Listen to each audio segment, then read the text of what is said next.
Hey guys, my name is April. I go by Ruby Rouge here on the YouTubes. Today I wanted to share a video that is really mostly for fun, but I wanted to share with you how many shoes I think I need.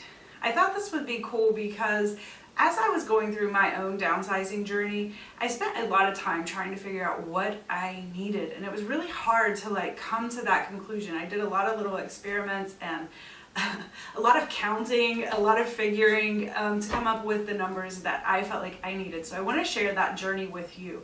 I would like to say that obviously I know that these numbers are going to be very, very different for many people, but I thought if I just shared with you what I kind of thought I needed, that you could kind of check things off, mark things off, and see where you fall, and maybe give you something to compare to.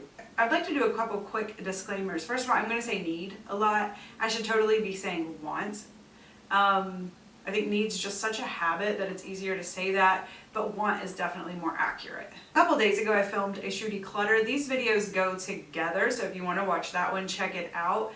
But I feel like I should mention that in dealing with my excess, I accumulated a lot of this excess before anybody was really talking about the environmental impact of having all this extra stuff. I really wasn't aware of the pollution and the waste created from all of these things.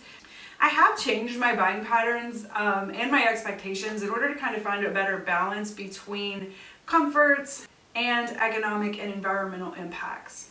I don't consider myself a minimalist. I consider myself more of a practicalist. I like things that make my life easy and comfortable, but I don't like a lot of excess. I don't like a lot of unnecessary gadgetry. I definitely don't like things that make my life more complicated.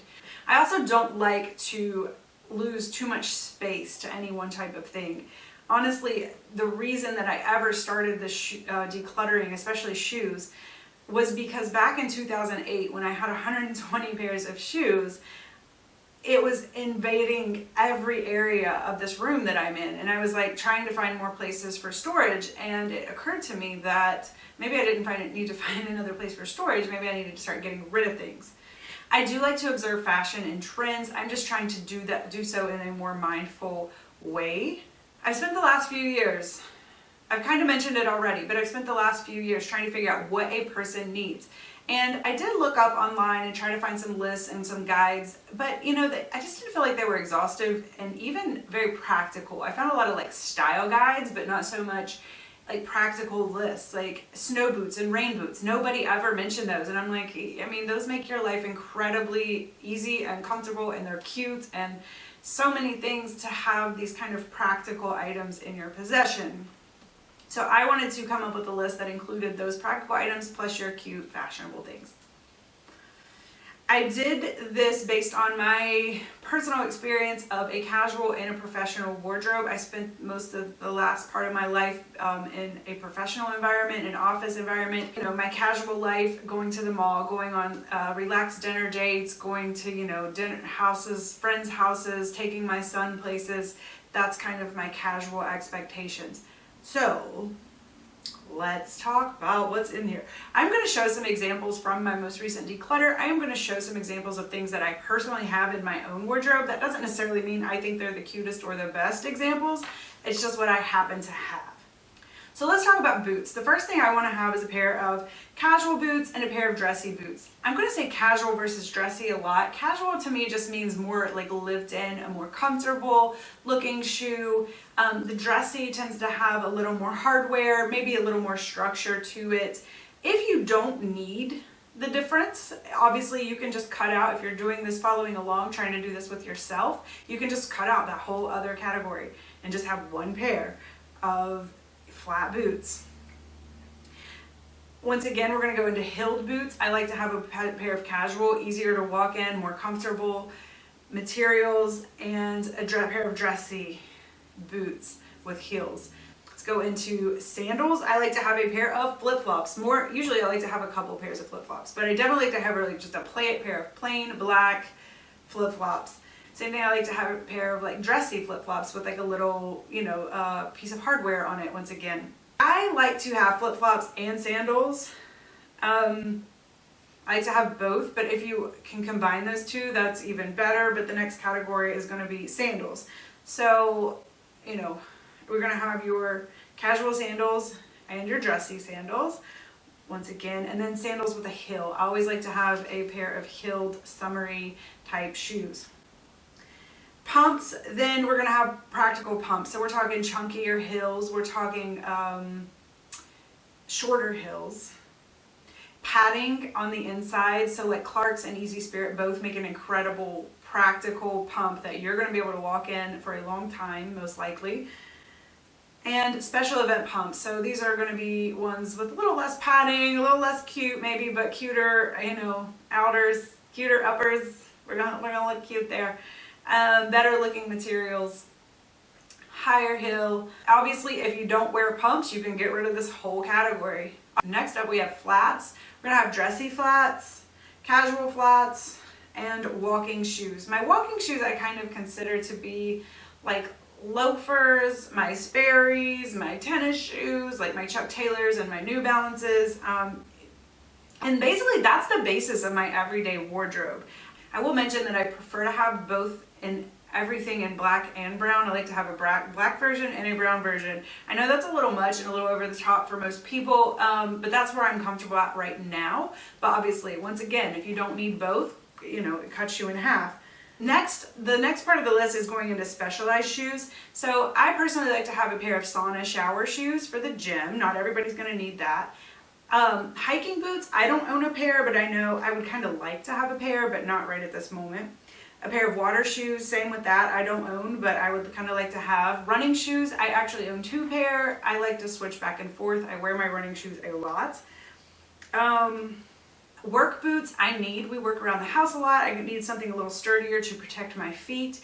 And yard work shoes, old tennis shoes, with grass stains on them. Exercise shoes, specialized. So once again, this is something that I don't personally have, but if you do something like horseback riding or tennis or dancing, you're gonna have your extra shoes for that. Snow boots and rain boots, which weren't mentioned earlier, and house shoes. I personally like to have a pair of winter house shoes and a pair of summer house shoes. Actually, really 2 pairs because I like to alternate shoes, but so yeah. So my basics and casual list included 14 pairs of shoes. I automatically doubled it when I started saying, oh, I need black and brown, so that takes me to 28. My specialty shoes are at 8, which I did stop buying, thankfully. I stopped buying multiple colors. So like of snow boots, I currently have a black pair and a brown pair, but I want that to only be like black. I don't need 2 pairs of those specialty shoes because I don't wear them that often. That puts me, if I could get down to my perfect what I want list, I would only have 36 pairs of shoes. That would be so great. I'm currently at 65 if you're curious. Well, before my declutter.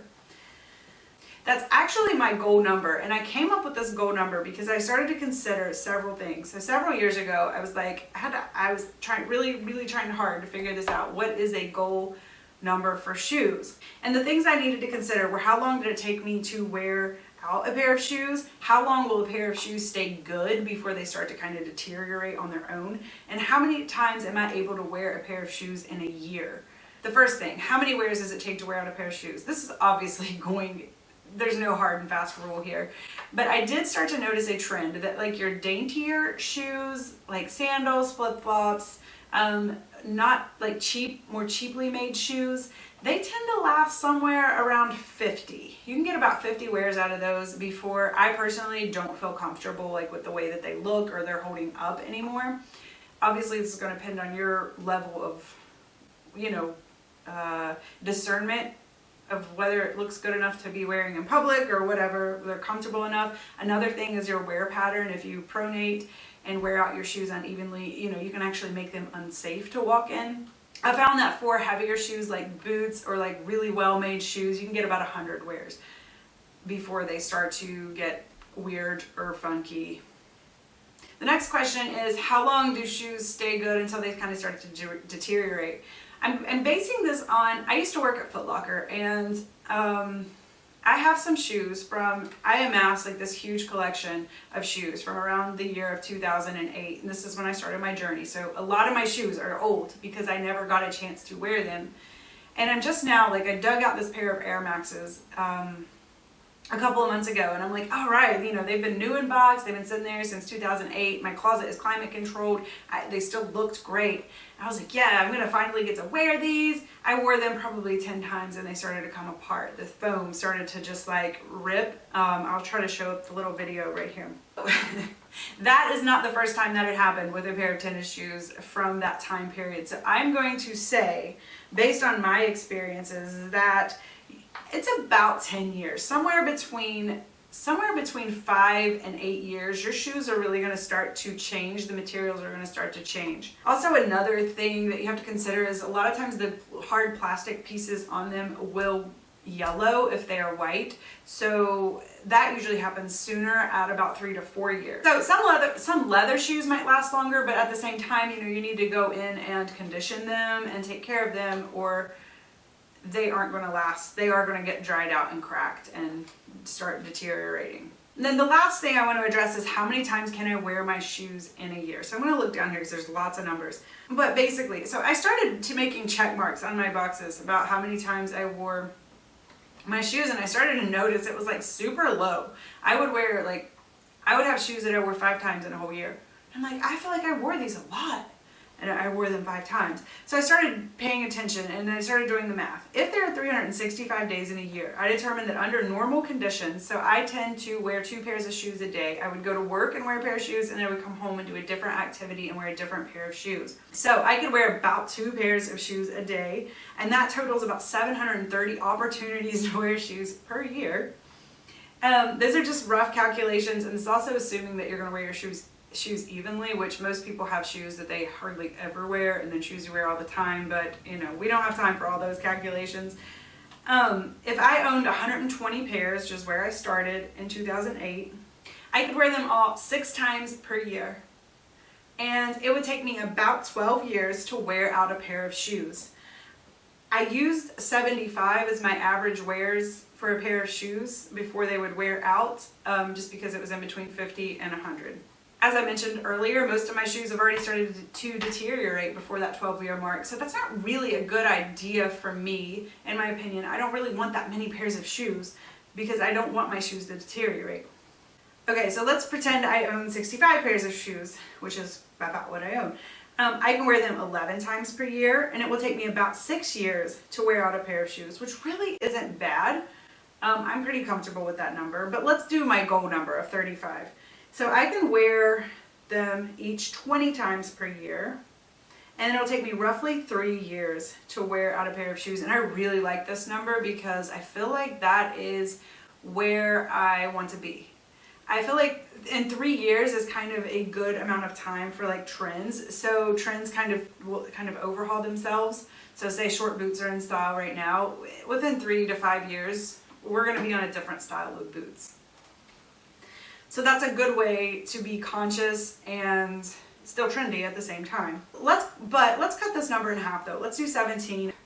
That will be around 43 times per year, and it will take about 1.7 years. Obviously, this is going to be really different for everybody. As I've been working from home, I'm wearing like 1 pair of shoes per day. But I mean, so the numbers are just going to be something that you have to play with and figure out for yourself. But I did think it was like a fun place to start and something fun to think about. I would love for you to take a minute and count your shoes. If you won't do that, then I would love for you to just at least guess. I'm just so curious about how many pairs of shoes other women have, because in the course of doing this video, I found a study, and it's from 2008. It was the most recent one I could find, that the average woman wears about 30 pairs, or owns about 30 pairs of shoes. Also, she only wears about 17% of them, or 17 pair on a regular basis. I don't remember. That really seems super low to me, but I don't know if that's just because I have so much that it's hard for me to imagine, or if that's because I'm kind of like here in this YouTube world and seeing large collections is sort of like normalized. Anyways, please, I would love for you to let me know down below. No judgment from me. Obviously, I've been on the big side of this. I'm trying to get to the small side of this, and I'm just super curious of what you have. So thank you guys so much for stopping by. Check out my declutter if you're interested. You can really see me struggle. It's the less I get and the more conscious I get, the harder it is for me to declutter and and move things out. But I still have a way to go. I'm getting there. We're getting there, little by little. Anyways, thank you guys so much for stopping by. I will see you again in the next one, and bye!